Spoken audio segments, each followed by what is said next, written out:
읽은 말씀을 가지고 오늘 나눌 말씀의 제목은 야곱의 장자 루벤입니다.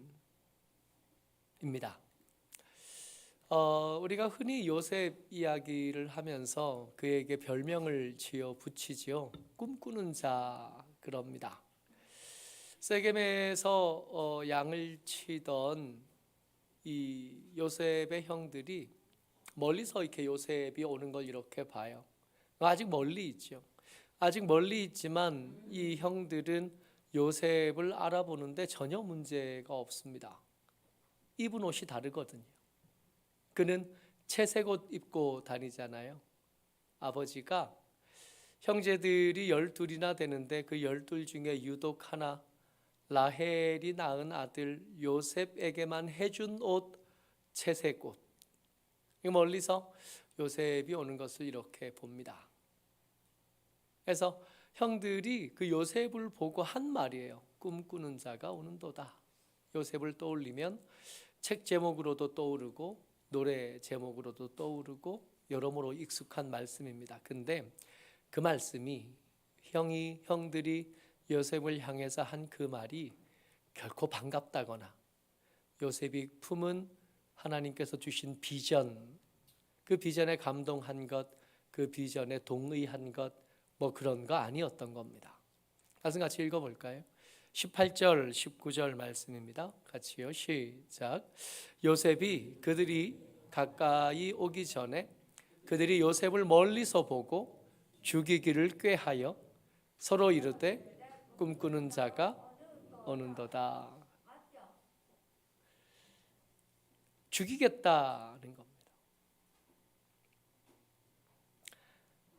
야곱이 만든 가정은 아주 지독한 엮이는 가정이었습니다.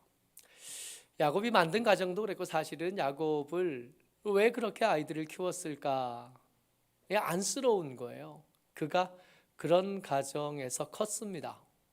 아버지는 에서 좋아하고 어머니는 야곱 좋아하고 근데 서로가 서로만 좋아하는 거예요.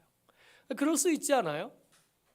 형제들 중에 유독 더 이쁜 아이 있겠고 형제들 중에 유독 마음이 더 가는 사람, 그 아들 뭐 그런 딸 있을 수 있을 것 같아요. 10손가락 깨물어 안 아픈 손가락 있겠습니까마는 더 아픈 손가락도 있지 않겠어요? 다 아픈데 더 아픈 손가락 있을 법하고 그 아들 생각하고 그 딸 생각하면 유독 잘 못 살고 유독 삶이 버겁고 난이도가 높은 아들 높은 딸 있을 텐데 그 딸 생각하면 어렵고 가슴 아프고 안쓰럽고 그런 아들 있을 수 있죠. 그 마음이 더 갈 수 있지. 근데 이게 적당히여야 되는데 이삭과 리브가가 그러지 못하고 그 가정에서 그런 어미와 그런 아버지를 보고 자란 야곱은 그런 어미, 그런 아비에게 대해서 별로 거부감이 없는 겁니다. 그냥 그런 줄 안 거예요. 그래서 야곱은 엮이는 가정을 만들어냅니다. 그의 엮이는 가정의 모습은 채색옷을 통해서 드러난 거죠. 3절 4절 한번 읽어보겠습니다. 37장 3절 4절입니다. 시작. 요셉은 노년에 얻은 아들임으로 이스라엘이 여러 아들들보다 그를 더 사랑함으로 그를 위하여 채색 옷을 지었더니 그의 형들이 아버지가 형들보다 그를 더 사랑함을 보고 그를 미워하여 그에게 편안하게 말할 수 없었더라.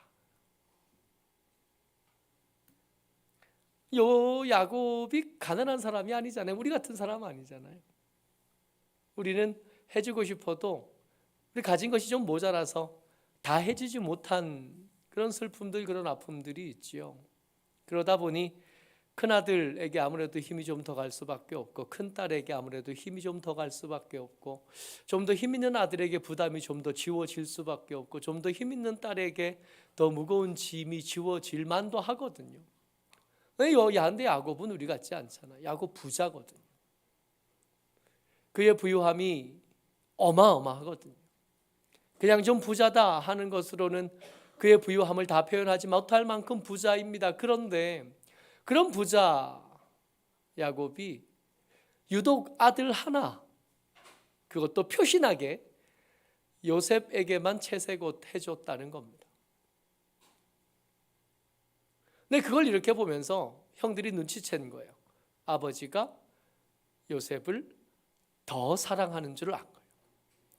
더 사랑하는 줄을 알기 때문에 그에게 말하는 것이 편하지 않고 그에게 말하는 것이 그렇게 곱게 말이 되어지지 않는 지경까지 되어진 겁니다. 근데 야곱이 이걸 알았을까요? 자기 형제들 사이에 이렇게 살벌한 기류가 흐른다는 걸 어쩌면 알았을 것도 같아요. 어디서 숨지를 챌 수 있냐면 2절 말씀 한번 볼까요? 2절 말씀 같이 읽어요. 시작. 야곱의 족보는 이러하니라. 요셉이 17세의 소년으로서 그의 형들과 함께 양을 칠 때에 그의 아버지의 아내들 빌하와 실바의 아들들과 더불어 함께 있었더니 그가 그들의 잘못을 아버지에게 말하더라. 누구의 아들들에게요? 빌하와 실바의 아들들에게. 감히 레아의 아들들, 그야말로 그 집안에서 가장 힘있고 가장 나이 많고 가장 살벌한 그 형들에게는 못 가서 노는 거예요. 어린 동생이 그 기세등등한 시므온과 레위, 세겜을 다 죽였던 그 형들에게는 차마 가서 못 놀고 어디 가서 놀아요? 빌하와 실바, 여종들이 낳은 형들에게 가서 그 형들과 노는 겁니다.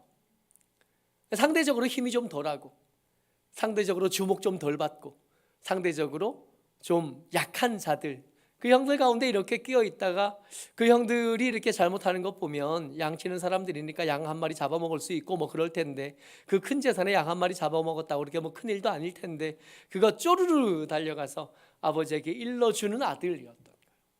밉상이었습니다. 미울 만한 사람이고 미움받기에 적당해 보이는 사람, 그런 사람이 요셉이었던 겁니다. 그러다가 그가 꿈까지 꾼 거예요. 37장 5절부터 시작되는 야곱의 요셉의 꿈 이야기가 있습니다. 우리가 익숙히 잘 아는 꿈인데 요셉이 꿈꿔 보니까 11의 곡식단이 내 곡식단을 향해서 절하는 걸 본 겁니다. 해와 달과 11별이 나를 보고 절하는 것을 본다는 겁니다. 근데 그걸 봤으면 좀 가만히 좀 있으면 좋을 텐데 가만히 있을 만한 그런 분별이 요셉이 없어요. 철이 없습니다. 형들에게 쪼르르 날려가서 형들 내 얘기 좀 들어보라. 내가 꿈을 꿨는데 곡식단이 12개가 있었다.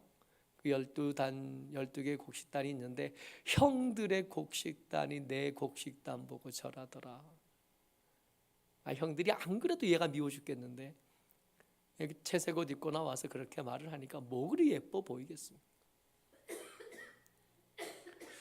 형들 내가 꿈 하나를 더 꾸었는데 해와 달도 이번에는 내게 절하더라. 아버지와 어머니까지 내게 절하더라. 이게 다 알아들을 만한 말인 거예요. 눈치 없는 아들인 겁니다. 옆에 사람 보고 얘기 좀 해주세요. 눈치라도 있어야 됩니다. 우리 눈치라도 있어야 돼요. 할 말 못할 말 좀 가리고 분위기도 좀 가리고 옆에 사람 안색도 좀 살펴본 다음에 좀 적당하게 분위기 좀 봐서 얘기하죠. 우리나라 말이잖아요.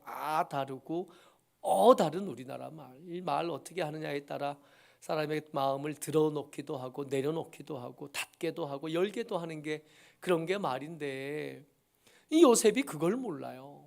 그러니 구박받지. 지 탓이 큽니다. 근데 이런 기류가 있는 걸 아버지가 눈치챈 듯도 하고 못 챈 듯도 한데 이게 큰 실수 하나를 저질러요. 세겜이 원래 이 에발산과 그심 사이의 골짜기 넓은 목초지가 세겜이거든요. 여기에 양치기가 좋습니다. 괜히 야곱이 이 밧다라람에서 돌아와서 세겜에 정착한 게 괜히 거기 정착한 게 아니에요. 양이 유독 많은 야곱에게 세겜만큼 머물기 좋은 땅이 없었던 겁니다. 거기 머물다가 세겜 사람들하고 문제가 생겨서 디나 잃고 그 동네 사람들 진멸하고 약탈하고 이런 우여곡절을 겪었던 땅이 세겜이잖아요. 거기서 떠나긴 했으나 이 그 많은 양들을 칠 만한 땅이 그렇게 쉽지 않기에 형제들을, 아들들을 그 많은 양떼들을 데리고 세겜으로 양치러 간 겁니다. 걱정이 되는 거죠. 그때 하몰의 아들들 다 죽여버린 일들이 있으니 혹시 그 옆에 마을 사람들과 혹시 또 문제가 생겼나 하는 걱정이 될 수밖에 없는 겁니다. 걱정이 되니까 시간이 꽤 지난 다음에 이 요셉을 보내서 우리 아들들 잘 있나, 내 양떼들이 잘 있나 좀 보고 와라, 그러고 보낸 거예요. 14절 같이 읽어보죠. 시작. 이스라엘이 그에게 이르되 가서 내 형들과 양떼가 다 잘 있는지 보고 돌아와 내게 말하라 하고 그를 헤브론 골짜기에서 보내니 그가 세겜으로 가니라. 요때가 이제 야곱이 요셉을 다시 만나기, 애굽의 총리가 된 요셉을 다시 만나기 전에 마지막 만나는, 마지막 헤어지는 장면이 된 겁니다. 그렇게 이 요셉이 세겜에 들렀다가 세겜에서 도단으로 옮긴 형들 찾아가는 길에 형들이 요셉을 발견한 거예요. 그리고 말한 거죠. 저놈 죽이자. 꿈꾸는 자가 오니 우리를 부끄럽게 하고 우리를 분노하게 한 요셉이 오니 우리를 화나게 하고 우리를 염장 지르는 채색 옷 입은 요셉이 오니 우리가 저를 죽이자. 그렇게 말하고 있었던 겁니다. 근데 형제들이 그렇다고 해서 모든 형제들이 다 그런 게 아니에요. 오늘 설교의 제목이 야곱의 장자 르벤이잖아요. 요셉이 밧다라름 가서, 야곱이 밧다라름 가서 처음 얻은 아내 레아와 사이에서 태어난 첫 번째 아들 르벤. 이 르벤이 철도 먼저 들었을 테고 나이도 더 많을 테고 그 동생들의 잔인한 계획들을 멈춰 세웁니다. 이 동생들에게 이야기해요. 같이 읽어볼게요. 21절부터 22절까지 같이 읽어봅니다. 시작. 르벤이 듣고 요셉을 그들의 손에서 구원하려 하여 이르되 우리가 그의 생명은 해치지 말자. 르벤이 또 그들에게 이르되 피를 흘리지 말라. 그를 광야 그 구덩이에 던지고 손을 그에게 대지 말라 하니 이는 그가 요셉을 그들의 손에서 구출하여 그의 아버지에게로 돌려보내려 함이었더라. 이 르벤이 하는 말이 굉장히 진심 어린 말입니다.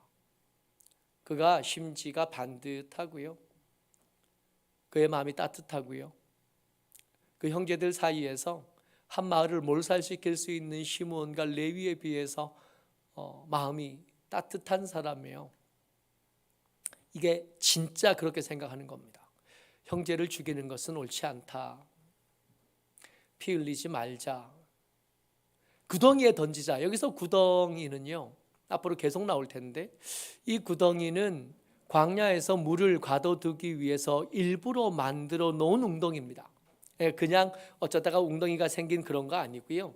이렇게 물을 땅에 좀 얕은 곳을 좀 파서 그 옆에 회치를 해서 물이 새지 않도록 만들어 놓고 비가 오면 거기 고일 수 있도록, 거기 물이 고이면 거기에 양들이 먹기도 하고 또 식수로 쓰기도 하는 구덩이. 이 구덩이에 물이 없죠. 그러니까 양치는 사람들은 좋은 목초지 찾아 열심히 돌아다니고 있을 때, 그래서 도단까지 온 거고, 그때 이 물구덩이는 물이 없었던 겁니다. 거기 던져놨죠. 던져놓기만 하다가, 그러다가 사람들, 이 형제들의 마음이 좀 누그러지면, 시간이 가면 좀 누그러지기 마련이니까 그 누그러지면 나면 이 요셉 건져서 아버지에게 돌려줘야지. 근데 그 말 속에 약간 틈이 보여요. 이는 그가 요셉을 그들의 손에 굳혀서 구출하여 그의 아버지에게, 우리 아버지는 아니죠, 그의 아버지에게 돌려보내려 함이라. 르벤은 정상적인 사람이에요. 그러니까 르벤이 정상적인 사람이다, 그 형제들의 가운데서 꽤 괜찮은 사람이다 하는 걸 어떻게 알 수 있냐면, 이런 의견이 있고 르벤이 잠시 자리를 비운 다음에 유다가 그래요. 야, 우리 형제인데 이거 죽여서 뭐 남는 게 있겠나? 무슨 유익이 있겠냐? 그러지 말고 저기 미디안 상인들 지나가는데 그 사람한테 팔자. 돈 받고 팔면 돈이라도 남지 않겠냐? 이득을 가지고 형제들을 설득합니다. 근데 형제들이 이 유다의 말에 설득당하고 그 말에 그대로 따르기로 결정해요. 이상하지 않아요? 옳은 말은 누가 해요? 르우벤이 합니다. 바른 말, 옳은 말, 좋은 말은 누가 해요? 르우벤이 합니다. 그에 비해서 유다가 하는 말은 잔인한 말이고 우리가 그렇게 경계하는 이득을 위해서 하는 말입니다.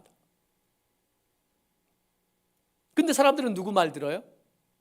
유다 말 들어요. 왜 그런 걸까요? 옳은 말을 하는데 왜 안 통할까요? 바른 말을 하는데 왜 안 통할까요?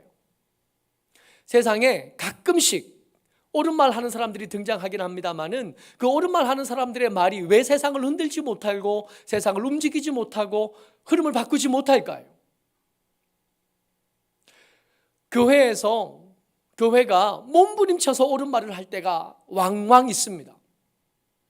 그런데도 왜 그 교회들은 세상을 바꾸지 못할까요?